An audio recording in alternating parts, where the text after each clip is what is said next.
Railway group D எக்ஸாமில் யாருக்கு உடல் தகுதி தேர்வு பிடி எக்ஸாம் விலக்கு என்பதை தெரிந்து கொள்ள வீடியோவை கடைசி வரையே ஃபுல்லாக பாருங்கள். வீடியோவை லைக் பண்ணுங்கள், சப்ஸ்கிரைப் பண்ணுங்கள். ஹாய், ஹலோ, எல்லாருக்கும் வணக்கம். நான் இன்றைக்கி எதை பற்றி பேச போகிறேன்னா, இந்த கவர்மெண்ட் ஜாப்போட முக்கியத்துவம். இப்போ நம்ம சமுதாயத்தில் கவர்மெண்ட் ஜாப்பில் உள்ளவங்களுக்கு கிடைக்கிற ஒரு அந்தஸ்து தனி தான், உண்மை தானேங்க. எனக்கெலாம் டயத்தை மிஸ் பண்ணிட்டேன். அந்த வேல்யூ, அந்த சரியான நேரத்தில் சரியான முடிவெடுப்போங்கிறோம்ல, லேட்டாக முடிவெடுத்ததுனால லைஃப்பில் நிறையா அனுபவம் பார்த்துட்டேன். அனுபவம் பார்த்து என்ன பண்ணுறது, லேட்டாக டயத்தை மிஸ் பண்ணனால நம்மளோட ட்ரீம்ஸை அதை நம்ம சாதிக்க ட்ரீமை நிறைவேற்றிக்க முடியல. நிறைய பேரோட பிள்ளைங்க கவர்மெண்ட் ஜாப்புக்கு அனுப்பணும்னு ஆசை இருக்கும், விருப்பம் இருக்கும். இப்போ நிறைய பேர் அவங்களுக்குலாம் இது ஒரு ஒரு அனுபவமாக இருக்கட்டும். ஏன்னா ஆக்சுவலாக என்னோடய விருப்பம் நான் ஒரு லைஃப் கோச் ஆகணும், மோட்டிவேஷனாக மற்றவங்களுக்கு மோட்டிவேஷன் கொடுக்கணும், கெரியர் கோச் ஆகணும், ஏதோ ஒரு நல்ல விஷயத்தை கொண்டு போய் மக்களுக்கு சேர்க்கணும், பயன்படுறதா இருக்கட்டும் தான் என்னோடய விருப்பம். அதுக்கு தான் நான் ஷேர் பண்ணுற விஷயத்தை ஷேர் பண்ணுறவாங்க. இப்போ பொதுவாக central government job, state government job, 2 வகையான ஜாப் இருக்குது, உங்களுக்கு தெரியும். இப்போ சென்ட்ரல் கவர்மெண்ட் ஜாப்புக்கு தமிழ்நாட்டில் கிராமப்புற மாணவர்களுக்கு அதிகமாக அவேர்னஸ் கம்மி தான். நிறைய பேருக்கு கைடன்ஸ் கொடுக்க ஆள் இல்லை. அது சின்னதுலேருந்து ஆரம்பத்துலேயே ஒரு வழிகாட்டணும். சென்ட்ரல் கவர்மெண்ட் ஜாப்புக்கு எப்படிலாம் ப்ரிப்பேர் பண்ணணும், வழிகாட்டணும். இப்போ நான் என்ன சொல்ல போகிறேன்னா, ரயில்வேயில் இந்த குரூப் டி ஜாப் இருக்குது பார்த்தீங்களா, அதை பற்றி தான் நான் உங்கள்கிட்ட ஷேர் பண்ணிக்க போகிறேன். இப்போ ரயில்வேயில் குரூப் டி ஜாபுக்கு என்ன தகுதி? 10ஆம் வகுப்பு முடிச்சிருந்தா, 10ஆம் வகுப்பு பாஸ் பண்ண அனைவரும் குரூப் டி தேர்வுக்கு விண்ணப்பிக்கலாம். சரி, குரூப் டி தேர்வுனா என்னங்க, அது சம்மந்தமாக என்ன தெரிஞ்சுக்கணும்னு நினைக்கிறீங்களா?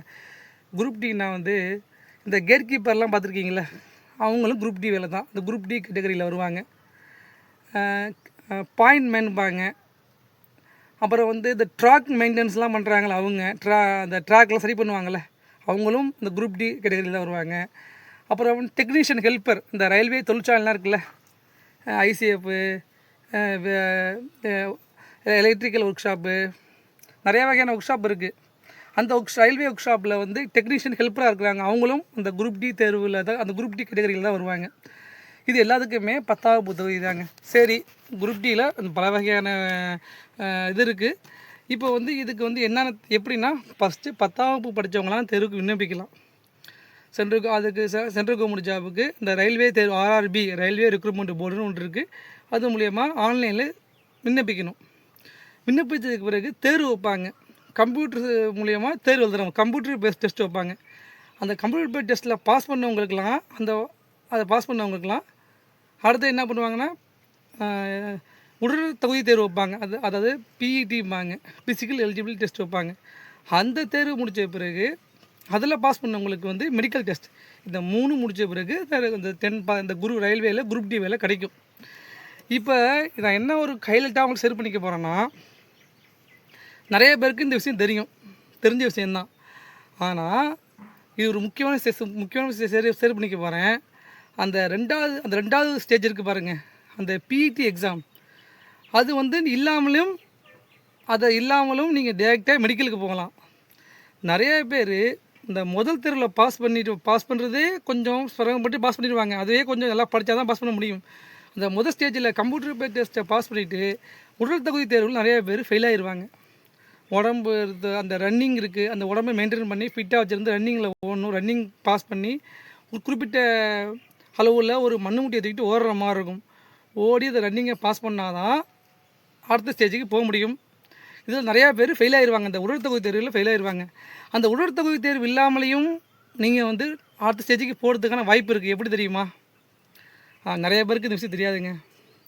இப்போ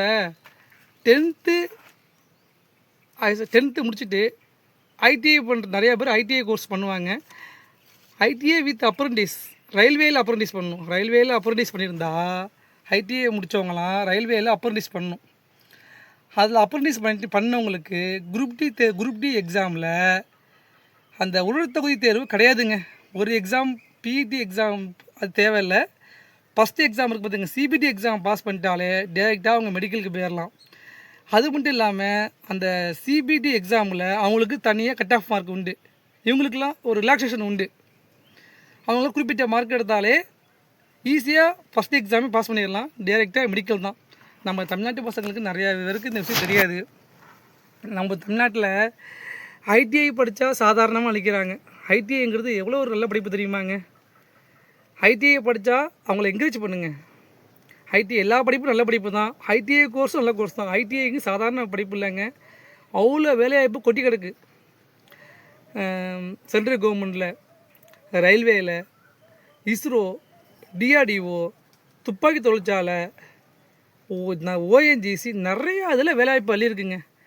அதை வந்து சரி நல்லபடியாக அதை கோர்ஸை இன்ட்ரெஸ்ட்டாக படிச்சுட்டு ஒரு நல்ல சென்ட்ரல் கவர்மெண்ட்டில் ஒரு அப்ரண்டிஸ் பண்ணிட்டாங்கன்னா அவங்களுக்கு லைஃப் இருக்குது. ஐடிஐ வந்து குறைச்சி மதிப்பிடாதீங்க. மேலும் ஐடிஐ படிச்சுட்டு 2 வருஷம் ஐடிஐ படிச்சுட்டு நீங்கள் வந்து அந்த சர்டிஃபிகேட்டை வச்சு ஈக்குவலண்ட் 12th சர்டிஃபிகேட் வாங்கலாம், 12ஆம் வகுப்புக்கு தகுதியாக சர்டிஃபிகேட் வாங்கலாம். தெரியுமா உங்களுக்கு? ஐடிஐ முடித்தவங்க, ஐடிஐ 2 வருஷம் கோர்ஸ் பண்ணவங்க, 10ஆம் முடிச்சுட்டு 2 வருஷம் கோர்ஸ் பண்ணவங்க 12ஆவதுக்கு தகுதியான சர்டிஃபிகேட் வாங்குறதுக்கான வாய்ப்பு இருக்குது. அந்த சர்டிஃபிகேட் அப்ளை பண்ணால் 12th தகுதியான 12th முடித்தவங்க மாதிரி ஈக்குவல் சர்டிஃபிகேட் கொடுப்பாங்க. 12th முடித்தவங்க என்னென்னலாம் பண்ணலாமோ அவங்களும் பண்ண முடியும். அதுக்கு தனியாக விண்ணப்பிச்சு வாங்கணும். அதனால் ஐடிஐ படிப்பும் நல்ல படிப்பு தான். ஐடிஐயில் நிறைய லைஃப் இருக்குது. இப்போ வந்து மற்ற மாநிலத்தவர்கள்லாம் எப்படி வந்து ரயில்வேலாம் வேலை பார்க்குறாங்கன்னா இப்படி தான். அவங்களுக்கு ஐடிஐ கோர்ஸோட வேல்யூ தெரியும். ஐடிஐ படிச்சுட்டு ரயில்வேயில் அப்ரண்டிஸ் பண்ணுவாங்க. அப்ரண்டிஸ் பண்ணால் ஈஸியாக ரயில்வேயில் குரூப் டி வேலையில் உள்ளே போகிறதுக்கு நிறைய வாய்ப்பு இருக்குது. நம்ம தமிழ்நாட்டு மக்களுக்கு அவ்வளோ பேருக்கு வந்து இந்த விஷயம் தெரியாமல் இருக்குங்க. எல்லாருக்கும் ஷேர் பண்ணுங்கள். விருப்பம் ஐடிஐ ஐடிஐ படித்தா சந்தோஷம் படிக்க வைங்க. ஐடிஐ படிக்கணும்னு நினச்சாங்கன்னா சந்தோஷம் படிக்க வைங்க. அவங்க வாழ்க்கை இருக்குது, கண்டிப்பாக வாழ்க்கை இருக்குது. நான் வந்து இந்த மாதிரி life coaching, career coaching, motivation கொடுக்க விரும்புகிறேன். எனக்கு வந்து வழிகாட்டுதல் இல்லை, சரியான நேரத்தில் வாய்ப்பு கிடைக்கல, சரியான நேரத்தில் அந்த முடிவு எடுக்கலை. இப்போல்லாம் வந்து என்ன பண்ணுறது, டைம் முடிஞ்சு போச்சு, ஃபீல் தான் பண்ணலாம்.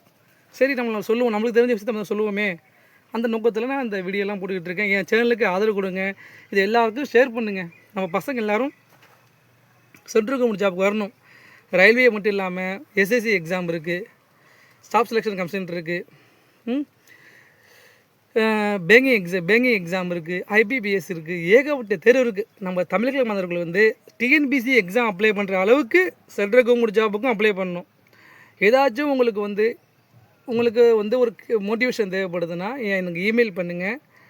எனக்கு வந்து நீங்கள் என்ன பண்ணணும்னா எல்லாருக்கும் என் வீடியோ ஷேர் பண்ணணும். எனக்கு செய்ய வேண்டிய ஒரு சப்போர்ட் இதுதான், சரிங்களா? I missed my timing, so I am worrying lot now. If I utilized my time properly, I would have joined in central government job. As I have not joined in central government job, now I am guiding you, I am motivating you. You have time. Don't worry, definitely you are going to achieve something. If you are strong in your goal, if you are strong in your goal, definitely you are going to become central government employee. Believe yourself. Do not underestimate about you. You have power within you. Keep motivate me, keep support me. Thank you. Subscribe பண்ண மறந்துடாதீங்க, like பண்ணுங்கள், எல்லாருக்கும் share பண்ணுங்கள்.